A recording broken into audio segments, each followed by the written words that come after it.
Good afternoon. Thanks for having me.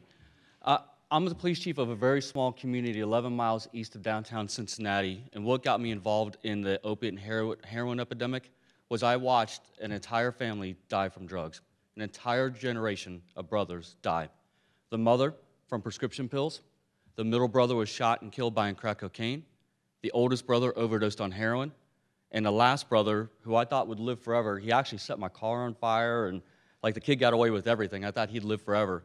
I actually got a call about 2 weeks before Christmas on December 2014, and they said, hey, Chief, he's down here, he's overdosed, we brought him back with Narcan, he's crying, he wants help. At the time, we didn't have a lot of connections with treatment and resources. I said, well, we'll do whatever we can. Drive him down there, we'll actually pay for the treatment, we'll do whatever we can. But under this addiction, it is not like any other addiction we have ever seen. It is very difficult to get somebody past that threshold to get them into care. And at the time, he said, I can't do the treatment. So I said, we got to keep him alive for at least one more night. So we took him to jail, and we accomplished our mission. We kept him alive for one more night. The next morning, he got up and overdosed, and I realized I watched an entire generation die. So it led us to form the Hamilton County Heroin Coalition, which is truly community partnerships. It is everything from grassroots efforts, elected officials, police, fire, hospitals, universities, treatment, prevention, harm reduction, Board of Health. We use these collaborations, and we developed innovative systems such as data tracking.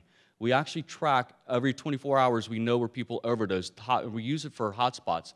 We're trending to see if we can predict future drug trends and also allocate resources such as Narcan or notify hospitals or have more police resources on the street.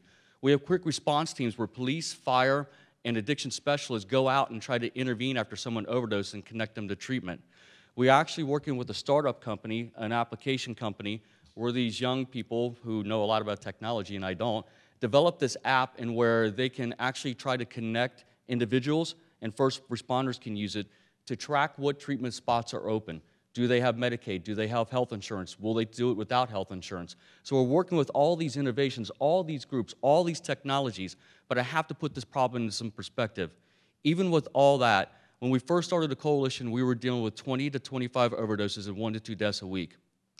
In August 2016, I call it the literal shift of the organic opiate of heroin to the synthetic opiates of fentanyl and carfentanil, which have changed the game.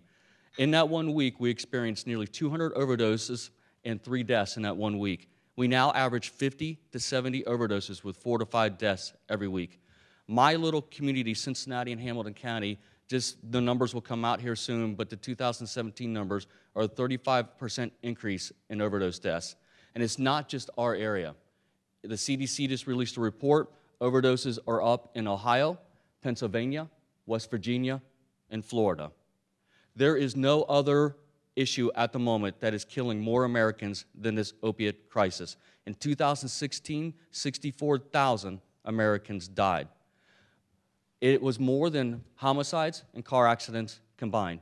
It is now the leading cause of death for people under the age of 50. I am optimistically hopeful that with Congress's funding that they potentially have in the budget, that it will allow for, and it's going to sound weird coming from a cop, but I hope the vast majority of that money goes towards not just treatment, but allowing access to it, connecting easier and more efficiently so we can get people into care, longer-term care, so we can get them recovered without criminal charges so they can come back into society, pay taxes, and we can be reimbursed on our money, but end the suffering and end the lives. So, and it's imperative that with this, we change how we view and deal with all addictions forever so that we never, as a country, face another drug epidemic. Thank you.